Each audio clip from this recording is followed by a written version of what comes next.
हमारे राज्यपाल श्रीमान ओम प्रकाश कोहली जी, राज्य के मुख्यमंत्री श्रीमान विजय रूपाणी जी, उप मुख्यमंत्री श्रीमान नितिन भाई, राज्य के पूर्व मुख्यमंत्री श्रीमती आनंदीबेन पटेल, श्रीमद राजचंद्र मिशन के लिए अपने आप को समर्पित करने वाले श्रीमान गुरुदेव राकेश भाई,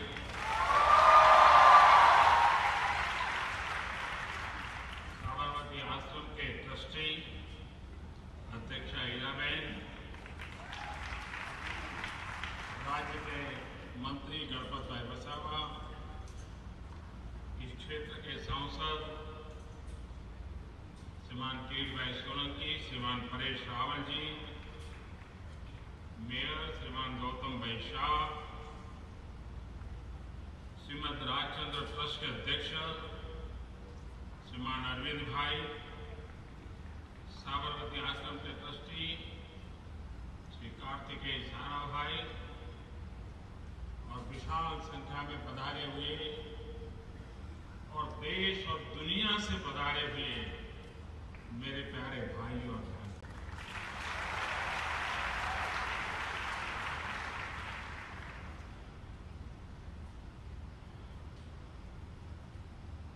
इतिहास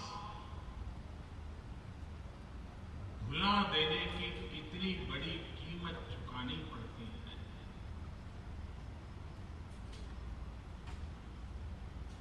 क्या कुछ खोना पड़ता है, क्या कुछ गंवाना पड़ता है। अगर इस बात को समझना है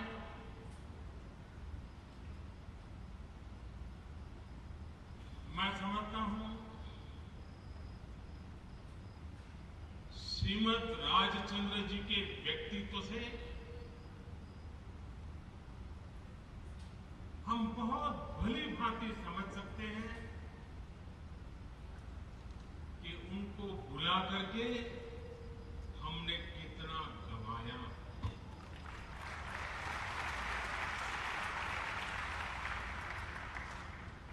क्या कुछ खोया है। और आज ये बहुत ही सुभग योग है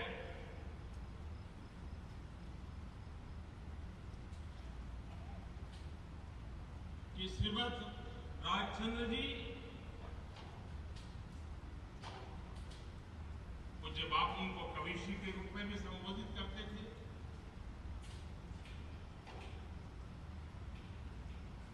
उनके 150 वर्ष और जिस तपोभूमि से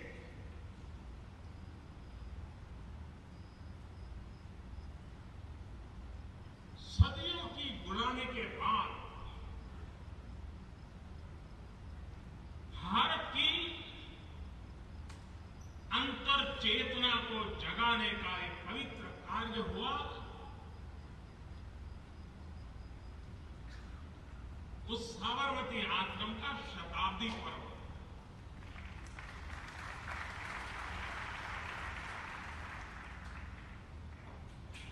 दो 2017 का साल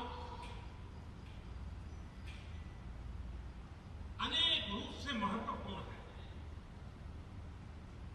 यही वर्ष था जब देश में पहला सत्याग्रह का बिगुल बजा चंपारण की धरती पर, और उसका भी ये शताब्दी का वर्ष है।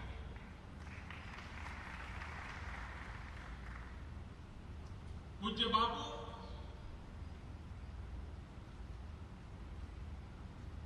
1915 में भारत वापस आए थे अफ्रीका से,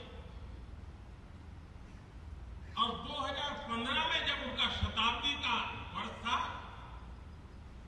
तो भारत सरकार ने पूज्य बापू के भारत आगमन की उस शताब्दी को भी इसी गुजरात में गांधीनगर में महात्मा मंदिर में दुनिया भर के प्रवासी भारतीयों को बुला करके उस अवसर को मनाने का प्रयास किया।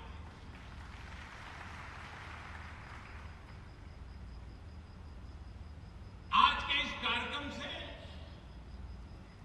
देश के बहुत लोगों को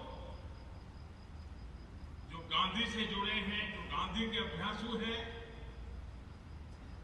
उनके लिए श्रीमद राजचंद्र जी का नाम परिचित है।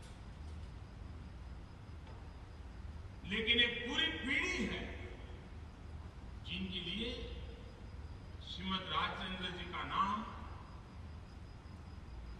नया है। दोष हम लोगों का है कि हमें इन महापुरुषों को पीढ़ी दर पीढ़ी याद रखते रहना चाहिए, लेकिन हम कुछ न कुछ ऐसे गलत रास्ते पर चल दिए कि हमने उन्हें भुला दिया। इस सरकार की कोशिश है इस महान राष्ट्र के महान सपूतों का, महान परंपराओं का, महान इतिहास का निरंतर स्मरण बनता रहे, इतिहास की जड़ों से हम जुड़े रहे और नए इतिहास रचने के लिए, पराक्रम के लिए तैयार न होते रहे। ये इस मकसद से हमें आगे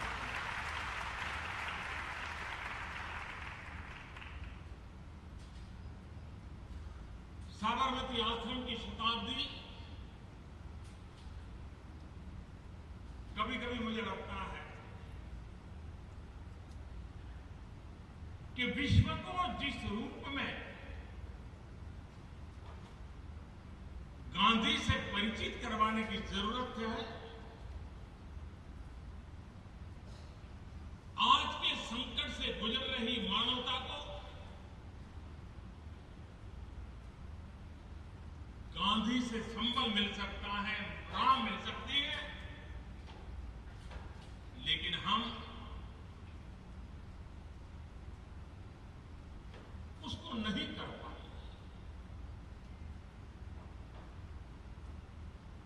अभी भी समय है, वरना मेरा तो मन करता है,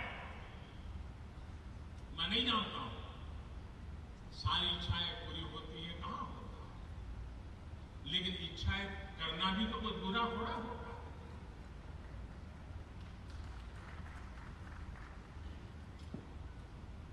कभी कभी मन करता है कि यूनाइटेड नेशन जिसका निर्माण शांति के लिए हुआ, प्रथम और दूसरे विश्व युद्ध की कोख से ये विचार पैदा हुआ जिसने संस्था का रूप लिया। अगर हमने गांधी को विश्व की शांति के लिए एक मसीहा के रूप में जन मन तक स्थिर करने में सफलता पाई होती, तो यूनाइटेड नेशन का सेक्रेटरी जनरल जो भी बनता, वो बनने के बाद सबसे पहले साबरमती आश्रम आता,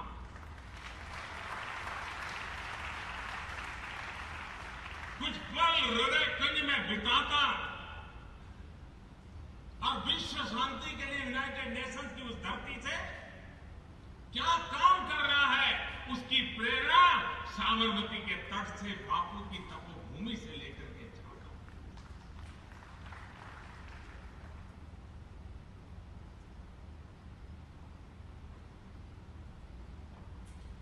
लेकिन मेरी आत्मा कहती है, आज नहीं तो कल, कभी न कभी तो ये होगा।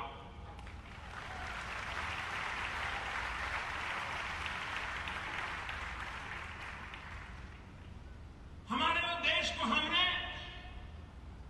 उस रूप में देखना चाहिए, उस सामर्थ्य को अनुभव करना चाहिए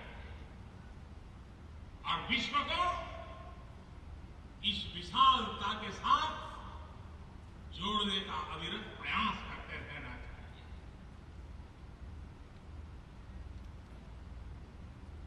श्रीमद राजचंद्र जी, जैसा गुरुदेव राकेश जी कह रहे थे, महात्मा गांधी को दुनिया की बड़ी बड़ी हस्तियां मिलने आती थी। आजादी के लिए दुनिया के बड़े बड़े लोगों से वो बात करते थे। लंबे चौड़े 6 फुट 6.5 फुट ऊंचाई वाले, चिकनी चपटी गोरी चमड़ी वाले, लेकिन दुनिया का कोई व्यक्तित्व गांधी को प्रभावित नहीं कर पाता।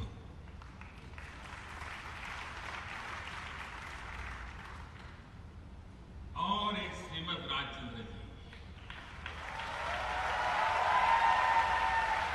दुबला पतला, और वो भी एक व्यापारी, दुकान पे बैठ करके खरीद बिक्री करने वाला सामान्य जीवन, असामान्य व्यक्तित्व।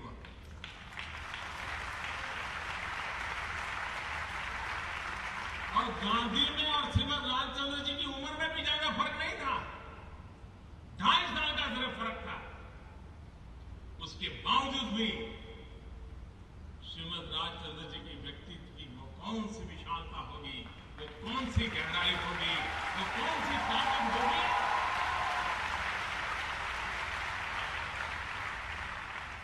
जिसने पूरे के पूरे गांधी को अपने में समेट लिया।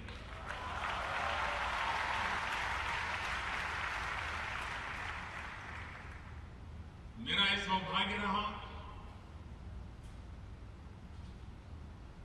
मैं बवानिया गया था, जहां श्रीमद राजचंद्र जी का जन्म हुआ, उनके पूर्वजों की जगह है, और मैं उनके परिवारजनों का आभारी हूं तो जिस प्रकार से उस स्थान को संभाला है।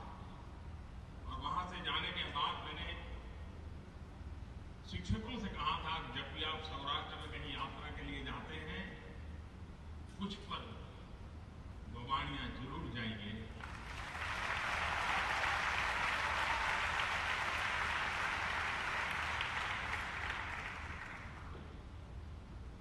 हम मंदिर जाते हैं, एक अलग प्रकार के वाइब्रेशंस अनुभव करते हैं, एक अलग प्रकार की अनुभूति आती है। जो मैंने अनुभव किया था, मैं मानता हूं आपको भी वही अनुभव होगा। श्रीमद राजचंद्र जी के लिए जो स्थान बवानिया में बना हुआ है, मंदिर नहीं है, एक स्थान है, लेकिन अंदर जाते ही आपको एक आध्यात्मिक चेतना के वाइब्रेशंस की अनुभूति।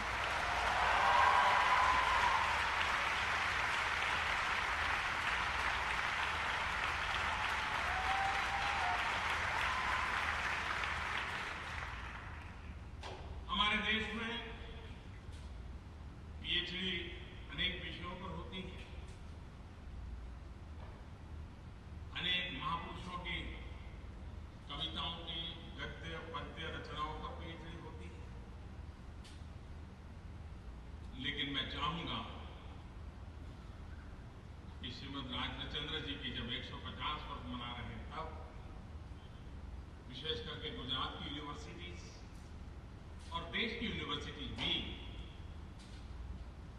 श्रीमद राजचंद्र जी के जो लेखनी है, उनके कथन है, क्यों न उस पर पीएचडी करें।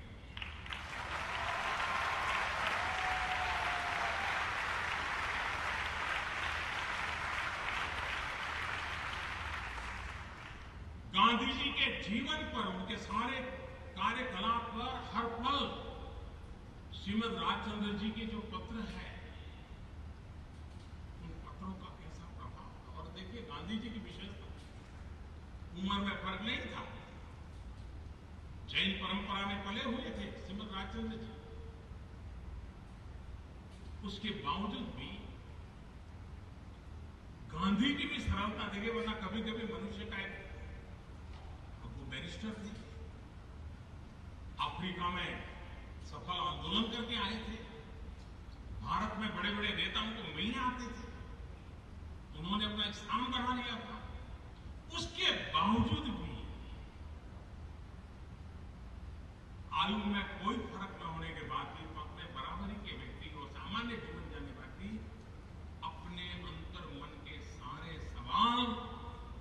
मिलकर के उनको पूछा करते थे और श्रीमद राजचंद्र जी बिना संकोच आध्यात्मिक चेतना और अधिष्ठान समेत पूरे ज्ञान का संपूर्ण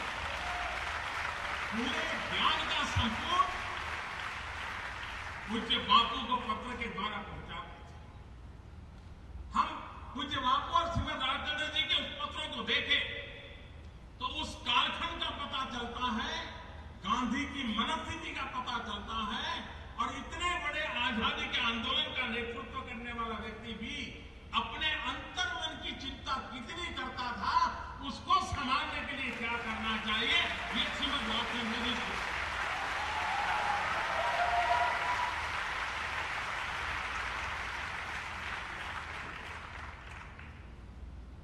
हमारी नई पीढ़ी को कुछ पता नहीं। और इसलिए ईश्वर जब साबरमती आश्रम 57 दिवस मना रहे हैं, तब देश भर से जो स्टूडेंट टूरिस्ट के रूप में गुजरात आते हैं, मैं उन शिक्षकों को भी कहूंगा कि आप सब कुछ देखिए, लेकिन कुछ पल उन बच्चों को साबरमती आश्रम में बिताने के लिए प्रेरित कीजिए। कौमाड़ियां जाकर के दिखाइए कि कैसे महापुरुष हमारे देश में इन्हीं दिनों पैदा हुए। ये तो ऋषियों मुनियों के युग की बात नहीं है। और मैं गुरुदेव राकेश जी का जितना अभिनंदन करूं उतना कम है।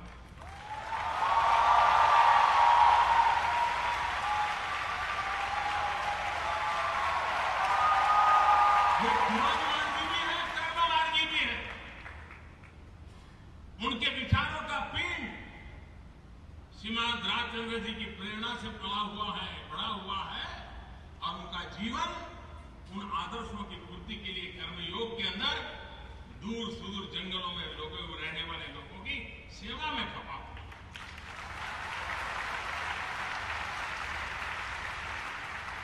और मैंने देखा है विश्व भर में एक बहुत बड़ा समूह है जो उनके टीवी पर जो उनके व्याख्यान सुनने के लिए मिलते हैं, लगातार सुनने वाला एक बहुत बड़ा वर्ग। अभी मैं नेदरलैंड से आया, परसों में नेदरलैंड में था। दो चीजें मेरे लिए बड़ी ही नई थी मेरी जानकारी के लिए। भारत में जितने मार्ग महात्मा गांधी के नाम पर है, उसके बाद दुनिया में सबसे अधिक मार्ग के नाम गांधी पर किसी के होंगे तो नीदरलैंड के। मेरे लिए नया अनुभव, नई जानकारी। और दूसरा, वहां सूरीनाम के लोग आकर के बसे हुए हैं बहुत बड़ी मात्रा में। वो डच सिटीजन है। भारत का भी आईटी प्रोफेशन से जुड़ा हुआ एक बहुत बड़ा युवा पीढ़ी वहां गई है। लेकिन कम से कम 1 डजन लोग मुझे मिलकर के पकड़ करके खींच करके कहते थे कि परसों आप राकेश जी को मिलने वाले हो गए।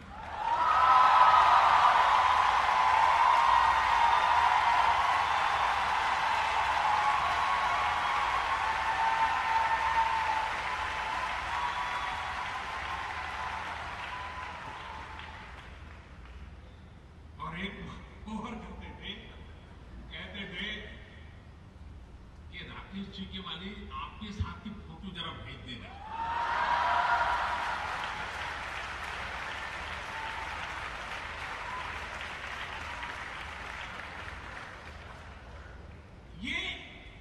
ये बातें सहज नहीं है जी। ये बातें अपने आप में एक बहुत बड़ा सामर्थ्य रखती है। जब हम पूज्य बापू को स्मरण करते हैं, साबरमती आश्रम का स्मरण करते हैं, 12 साल यहां तपस्या की और पूज्य बापू की संकल्प शक्ति देखिए। मैं बेमौत मरूंगा लेकिन आजादी के बिना लौटूंगा नहीं।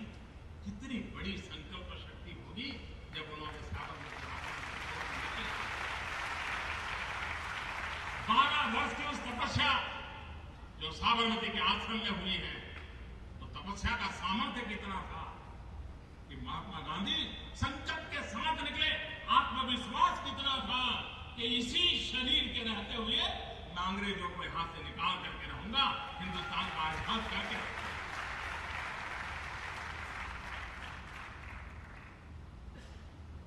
2019 में हम पूज्य बापू के 150 वर्ष मनाएंगे।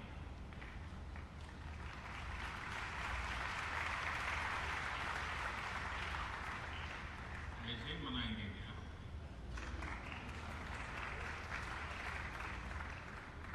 जी नहीं।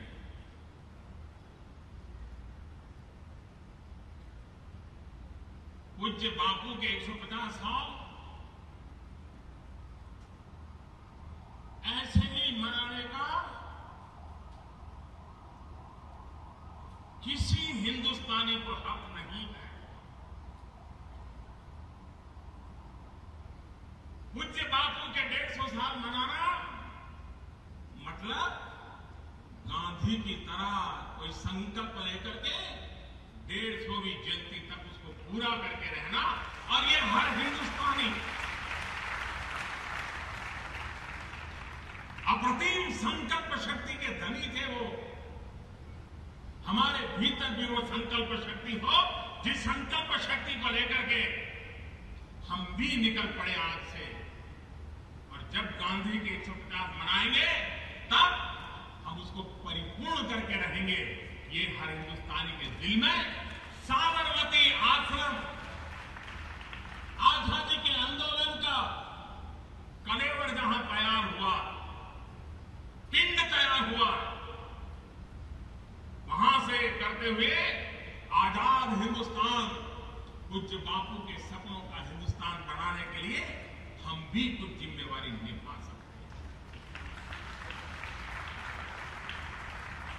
साबरमती आश्रम की उनकी जितनी घटनाएं हैं, उन घटनाओं में कहीं न कहीं स्वच्छता की चर्चा पूर्वाड़ा साल प्रतिदिन रही है।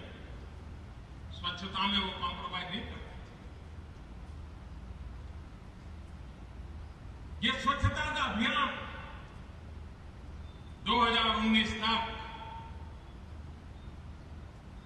हर हिंदुस्तानी का स्वभाव बनना चाहिए।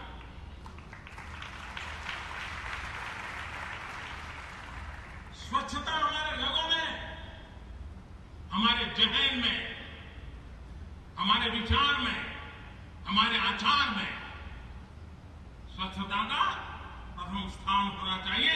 और इससे बड़ी पूज्य बापू को कोई श्रद्धांजलि नहीं होती।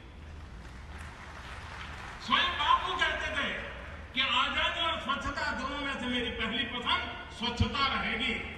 आजादी से भी ज्यादा महत्व गंदगी से मुक्ति का हिंदुस्तान, ये बापू का सपना था। आजादी के 70 साल हो चुके हैं। 2019 में 150वीं जयंती मना रहे हैं। हम दोनों उसके लिए करेंगे।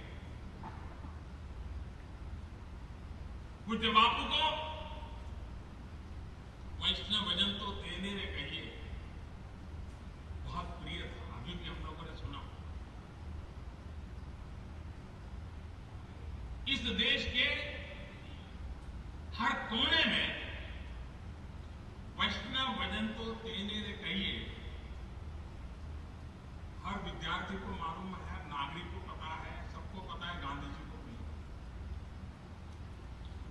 और इसकी ताकत देखिए, इसकी सहजता देखिए। आप 100 लोगों को पूछिए कि पूज्य बापू का प्रिय भजन कौन सा था, 100 में से 90 लोग कहेंगे वैष्णव भजन तो तेने रे कहिए। 100 में से 90 कहेंगे। हिंदुस्तान के किसी भी कोने में जाके देखें। फिर उनको दूसरा सवाल पूछिए कि किस भाषा में है।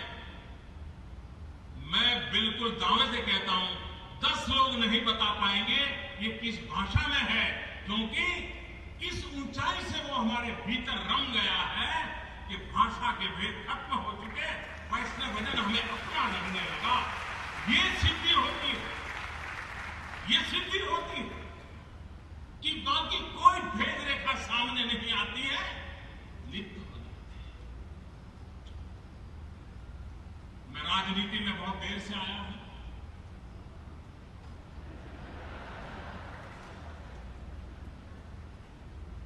इन दिनों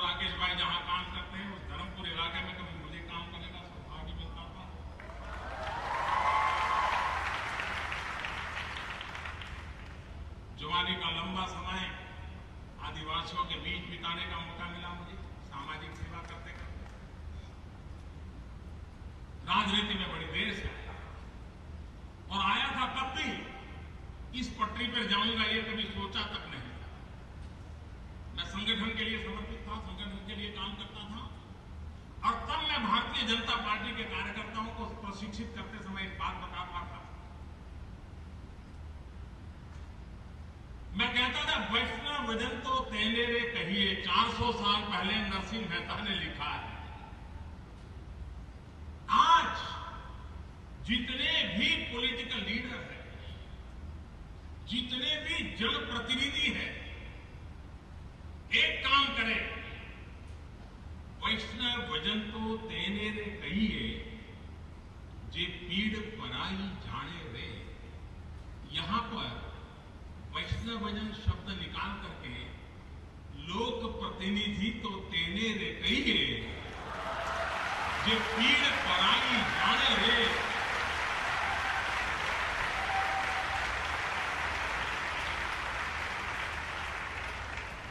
आप देखिए हिंदुस्तान में लोक प्रतिनिधि कैसा होना चाहिए, जनसेवक जननायक कैसा होना चाहिए।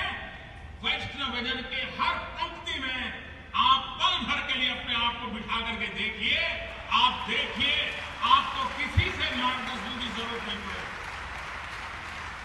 कहां जाना है उसका रास्ता साफ मिल जाए, कोई उलझन नहीं रहेगी।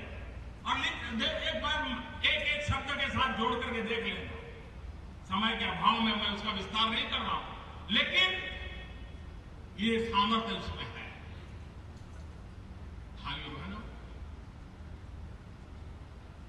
जरूरत पड़ने पर पूज्य बापू का नाम लेना, ये तो हमने बहुत सालों से देखा है।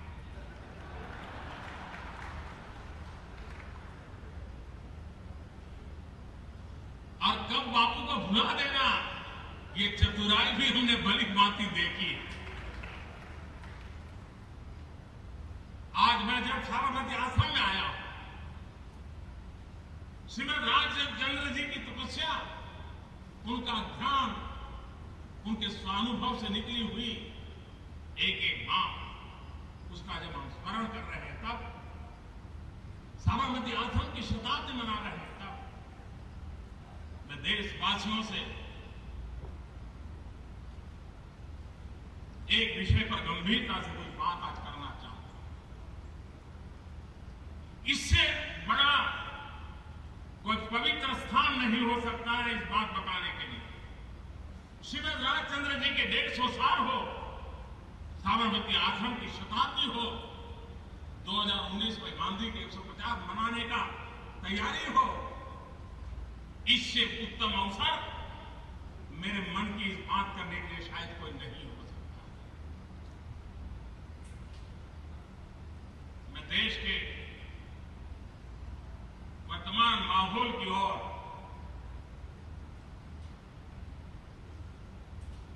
अपनी पीड़ा भी व्यक्त करना चाहता हूं, अपनी नाराजगी भी व्यक्त करना चाहता हूं। जो देश चींटी को भी खिलाने में विश्वास करता है, जो देश मोहल्ले में दौड़ते घूमते फिरते कुत्तों को भी कुछ न कुछ खिलाने के लिए सोचता है, जो देश सुबह उठकर के नदी के तट पे, तालाब के तट पे जाकर के मछलियों को खिलाने के लिए परंपरा रखता है, जिस देश के संस्कार को, चरित्र हो, जिस देश में महात्मा गांधी जैसे महापुरुष ने अहिंसा का पाठ पढ़ाया, क्या हो गया है हमें कि अस्पताल में कोई पेशेंट बचा न पाए, हम ऑपरेशन विफल हो जाए, दवाई कारगर न निवड़े और पेशेंट की मृत्यु हो जाए और अचानक परिवारजन अस्पताल को आग लगा दे, डॉक्टरों को मार दे। क्या ये मेरा देश है? क्या ये पूज्य बापू का देश है?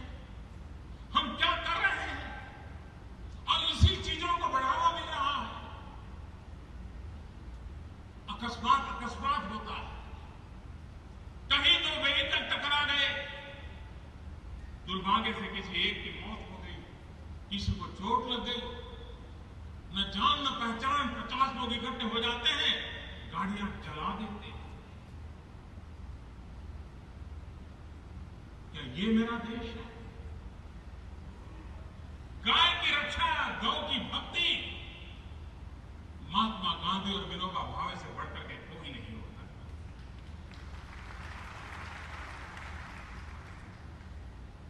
अगर गाय की भक्ति करनी है, गाय की रक्षा करनी है, तो गांधी जी ने और विनोबा जी ने हमें उत्तम राह दिखाई।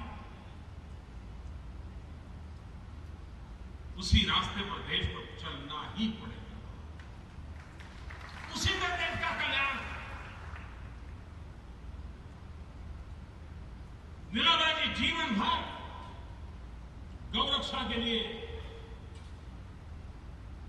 अपने आप को आहूत करते रहे। मेरा सौभाग्य था, मैं एक बार वर्धा गया विनोबा जी के दर्शन करने के लिए। मैं उनसे मिला, प्रणाम किए, बैठा। विनोबा जी शब्दों की बड़ी ताकत रखते थे। मैं बैठा, परिचय हुआ, मेरे सामने देखा, फिर मुझे कह रहे मर जाओ मर जाओ। मैं हैरान था, विनोबा जी कह रहे मर जाओ मर जाओ। मैं चुपचाप बैठा रहा, फिर धीरे से कहे गाय के लिए, गाय माता के लिए। आप कल्पना कर सकते हैं कि विनोबा जी उस समय की सरकारों के खिलाफ जीवन के अंत तक वो लड़ते रहे, अनेक बार अनशन किए, गौ रक्षा के लिए किए, गौ भक्ति के लिए किए। भारत का संविधान भी हमें उसका महत्व समझाता है, लेकिन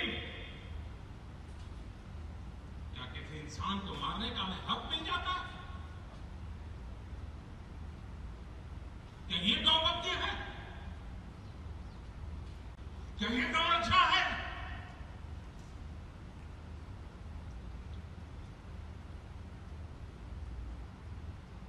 पूज्य बापू का रास्ता ये नहीं हो सकता। विनोबा भावे का जीवन हमें यह संदेश नहीं देता है, और इसलिए साबरमती आश्रम की शताब्दी के पर्व पर और पूज्य श्रीमद रामचंद्र जी के 150 वर्ष मनाते हैं, तब हर हिंदुस्तानी के दिलो दिमाग में ये हमारे मूलभूत संस्कार, हमारी मूलभूत परंपराएं, अहिंसा, ये हम लोगों का जीवन धर्म रहा। हम कैसे आपात हो रहे हैं? डॉक्टर को मार दें, अकस्मात हो जाए, ड्राइवर को मार दें, गाय के नाम पर इंसान को मार दें। मुझे बचपन की एक घटना याद आती है, सत्य घटना है मेरे जीवन की, और पहली बार शायद मैं आज उस बात को कह रहा हूं। एक समय था जब मुझे लिखने की आदत हुआ करती थी, लिखता था, तब मेरे मन में था कभी मैं उस विषय पर लिखूंगा, लिख नहीं पाया। लेकिन आज मेरा मन करता है, क्योंकि ऐसी पवित्र जगह है, जिस पवित्र जगह से मन के भीतर की सच्चाई का प्रकट होना बहुत स्वाभाविक है।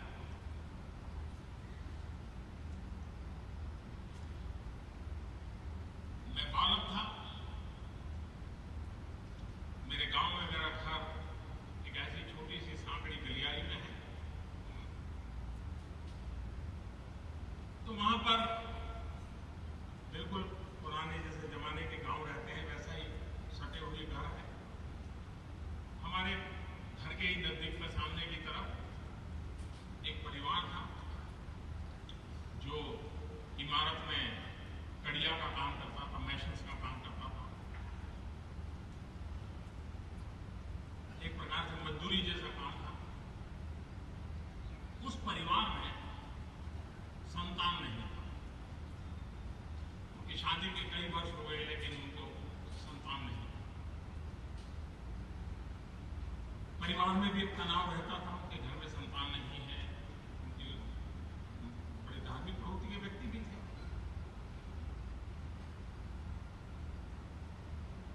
बहुत बड़ी उम्र में उनके यहां एक संतान का जन्म हुआ।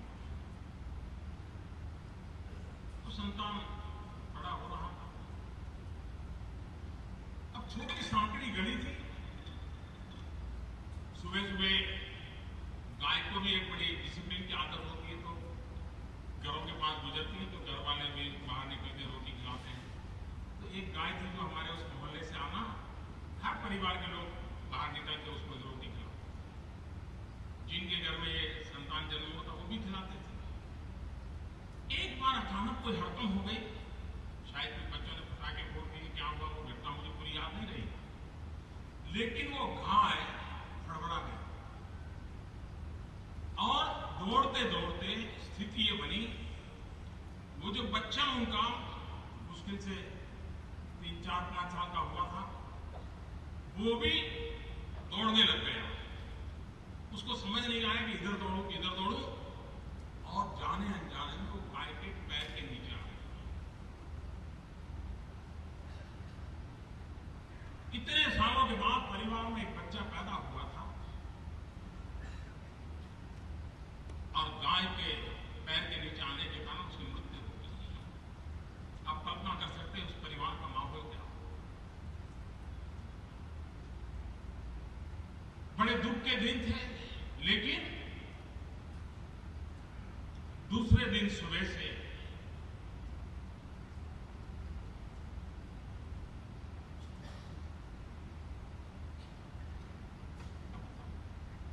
ये दृश्य मैं भूल नहीं सकता। दूसरे दिन सुबह ही वो गाय उनके घर के सामने आके खड़ी हो, किसी भी घर के सामने जाके रोटी नहीं खाई। वो परिवार भी उसको रोटी खिलाता था, नहीं खाई।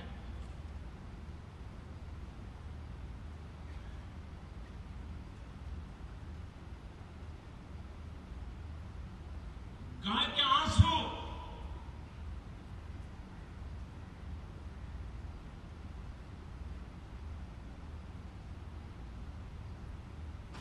कभी नहीं रुके।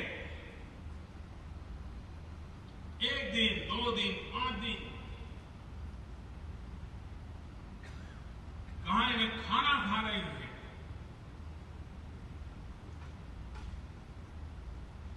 गाय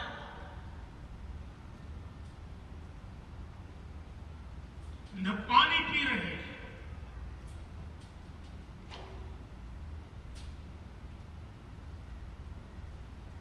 एक तरफ परिवार को इकलौते संतान की मृत्यु का शोक था, पूरे मोहल्ले में एक दुख का वातावरण था, गांव में एक परिवार का वातावरण था। लेकिन गाय पश्चाताप में डूबी हुई।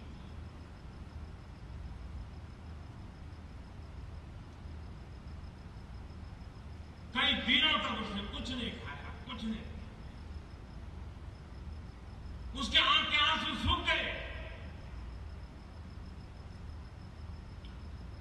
सारे मोहल्ले के लोग, उस परिवार के लोग भी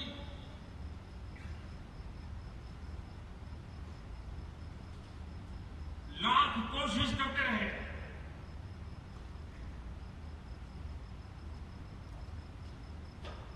लेकिन गाय ने अपना संकल्प नहीं छोड़ा और उस संतान, उस बालक की मृत्यु अपने पैर के नीचे हुई है, इसे पीड़ा के मात्र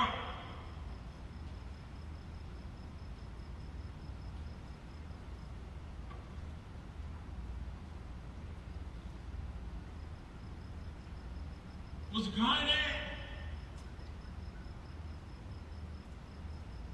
अपना शरीर छोड़ दिया।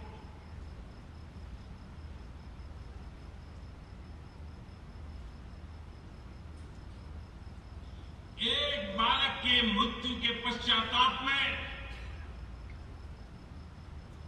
गाय को बलिदान देता हुआ मैंने बचपन में देखा। वो दृश्य आज भी मेरे सामने जिंदा है। और आज जब मैं सुनता हूं कि गाय के नाम पर किसी की हत्या की जाए, वो निर्दोष है कि गुनहगार है, वो कानून का काम करेगा, इंसान को कानून हाथ में लेने का हक नहीं है।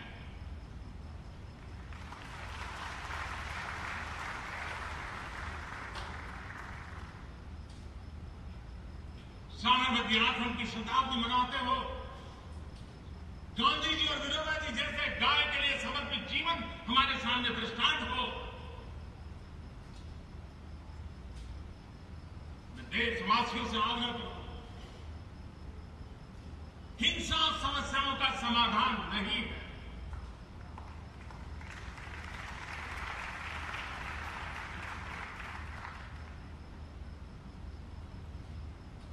उस डॉक्टर का कोई दोष नहीं है जो आपके परिवारजन की सेवा कर रहा था, लेकिन आपके परिवारजन को बचा नहीं पाया।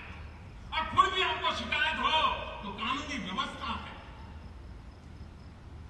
अकस्मात हो जाता है, किसी निर्दोष की जिंदगी चली जाती है, वो अकस्मात है। और इसलिए गांधी की इस धरती में हर किसी का दायित्व है एक संतुलित जीवन जीने की। हर किसी की जिम्मेवारियों को अपनी जिम्मेवारियों के साथ जोड़ने की। और तब जाकर के हम पूज्य बापू के सपनों का देश बना सकते हैं। 2022 भारत की आजादी के 75 साल हो गए। जिन महापुरुषों ने आजादी के लिए बलिदान दिया, जवानी जेलों में काट दी, कुछ काला पानी की जिंदगी गुजारते रहे, कुछ फांसी के तख्त पर चढ़ गए, कुछ जीवन भर लड़ते रहे। उन सबका सपना था देश को आजाद, देश को समृद्ध, देश के गरीब से गरीब के कल्याण की ओर देखें। 2022 आजादी के 75 साल हो रहे हैं। 5 साल हमारे पास है। 125 करोड़ देशवासी अगर संकल्प कर ले कि 2022 में हमें हिंदुस्तान को यहां ले जाना है जो हमारे आजादी के दीवानों के सपने थे, उसे पूरा करने के लिए ले जाना। जिस साबरमती के आश्रम की धरती से आजाद हिंदुस्तान के सपनों को संजोया गया था, राष्ट्र को पिरोया गया था, सपनों को पूरा करने के लिए आहुति को स्वीकार किया गया था, लड़ाई लड़ने के लिए हर प्रकार के अहिंसक शस्त्रों का इस्तेमाल किया गया था, सत्याग्रह का मार्ग अपनाया गया था। 2022 आजादी के 75 साल हो रहे हैं। संकल्प का, कर्म का, नया करने का, जीवन को लगा देने का 5 साल जिंदगी का इतना मूल्यवान समय। 2022 हम हर हिंदुस्तानी 125 करोड़ देशवासी एक कदम अगर चलते हैं तो हिंदुस्तान 125 करोड़ कदम आगे चलता है। इस सपनों को लेकर के चले श्रीमद राजचंद्र जी, जिन्होंने हमें इतनी बड़ी आध्यात्मिक चेतना, कर्मवान, ज्ञानवान, अंतर चेतना को जगाने का रास्ता दिखाया। पूज्य बापू, जिन्होंने श्रीमद राजचंद्र जी की बात को जी करके प्रयोग सफल करके दिखाया है। ऐसे दोनों महापुरुषों को एक साथ स्मरण करने के अवसर पर मैं फिर एक बार मुझे आप सबके बीच आने का अवसर मिला। इतने बड़ी तादाद में देश और दुनिया से आए हुए लोगों से उनके दर्शन का सौभाग्य मिला, राकेश जी से मिलने का अवसर मिला। मैं अपना आभार मानता हूं। बहुत बहुत धन्यवाद।